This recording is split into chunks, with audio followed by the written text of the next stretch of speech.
What's your goal in life? To make 10th graders miserable? Because they're not miserable enough. Huh? I have a weird family. I have two dads, and they are now separated. I live in Harlem half of the time, and I live in the Upper West Side the other half of the time with my other dad.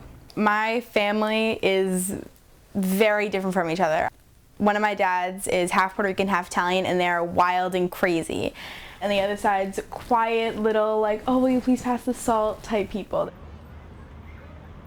Everyone thinks I'm this white Jewish girl who lives on the Upper West Side, which I do, you know, but I am, I guess, like a quarter or a half Puerto Rican. I'm adopted, so I don't really know what I am. When I check a box, I check other and write Hispanic/American or American Hispanic. I mean, who can really fit into a box? People are still stuck in this mindset that everyone fits in perfectly. Like you're either white or you're Hispanic. No, there are mixes. And usually when I talk about myself as a minority, I don't talk about it racially. I talk about it in the fact that I'm adopted and that I have gay parents. Not a lot of kids in the older generations were adopted by gay parents. I was kind of like, my generation's kind of like the first. I think my whole mantra of let's make everyone equal, let's have everyone be on the same playing field, really comes from my parents. And hearing my parents' stories as I got older really pushed my drive for equality.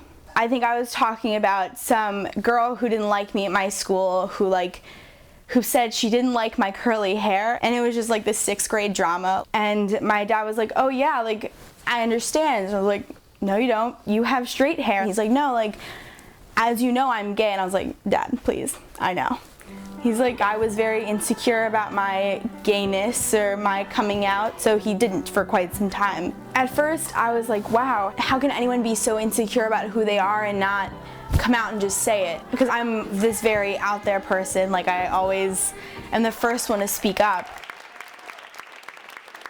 I've always been very loud and very like, this is who I am, if you have a problem with it, like, oh well, type thing. But one incident in particular, we were out on Long Island at a local IGA, and she must have been 7 or 8 years old. We were shopping, and the cashier was going through things, and I said, oh, my dad is coming out this weekend. And the woman just looked kind of dumbfounded, and she said, well, who's this?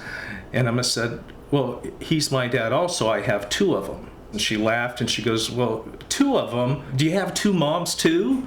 I was just about to think, oh, I should probably step in here, but before I could, Emma just very calmly standing in front of me said, no, I have 2 dads, they're gay.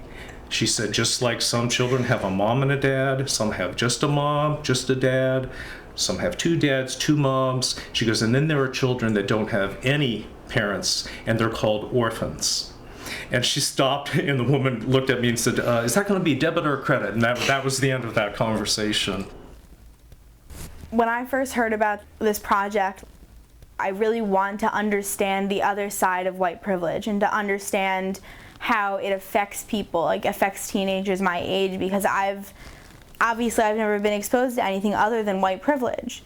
And I just really wanted to have this experience that, like, wow, I could really help persuade other people who are white to understand this and to think that this is also a problem and to fight for it.